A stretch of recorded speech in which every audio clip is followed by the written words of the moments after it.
I've had a few people on YouTube asking me how my locos cope with some of the really tight curves I have on my garden railway.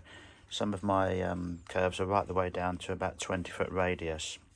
This is my field barn loco. It's an 060 loco, and that will actually cope very well with really tight radiuses. I mean, just look at this curve coming out of my man cave here.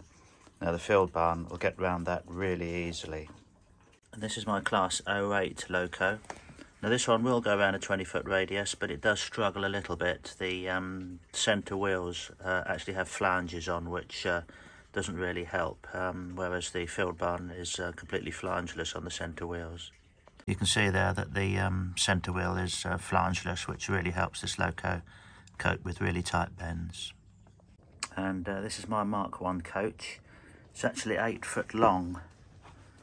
It's quite some length, and again double bogey. So my tightest curve is 20 foot, so we'll see how it goes round. This is my class 17 loco. Now being a bogey loco, that will go round really tight bends, absolutely no problem. That's about nearly 6'6" long, this loco. And just up there I've got my class 20 loco. Again, that's a double bogey loco. That's again 6 foot long. And that'll cope with my tight bends, not a problem. So this is the tightest piece of track I have on my garden railway. Now this radius is right the way down to about 20 foot. Got a level crossing there and just coming around into the station here. Now this is where it gets really quite tight. I just had to shave a little bit off the edge of the platform here on my 8-foot coach. The foot rails was just catching on the overhang there. And as you can see, I've put a check rail on there as well, because some of the rolling stock, when it was light, it was just having a few problems with derailments here, so that check rail has prevented any derailments on this really tight piece. And again, all the way around here, that's all about a 50-foot radius. This is some track I bought on from a chap on eBay.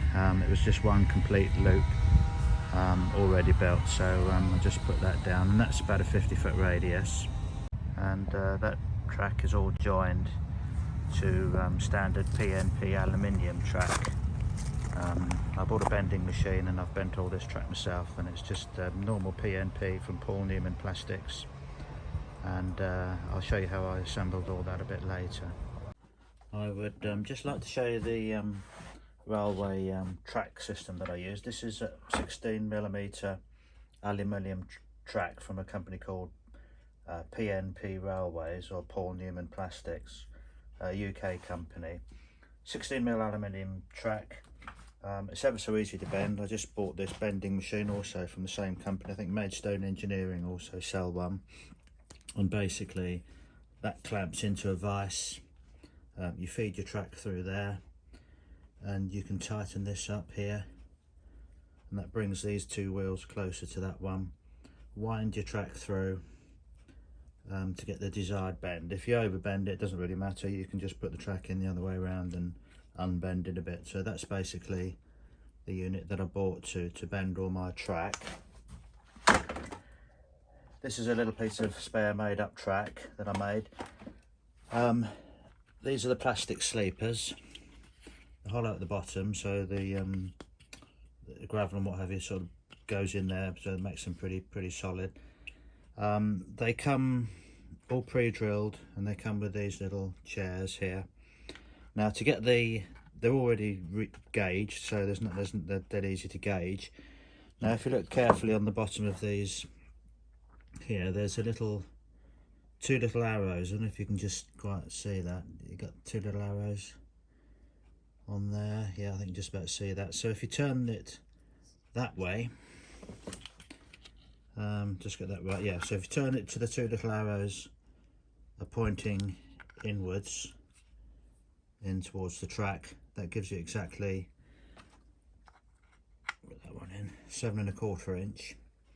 If you turn that around, so the two little arrows are pointing away, or one of them's pointing away, that just widens the track slightly for a light bend. And if you turn the other one around as well, so the arrows are pointing again away from the centre of the track. That gives you an even wider gauge for an even tighter bend. So it's ever so easy to assemble. Basically, you bend your track, or if you've got straight track,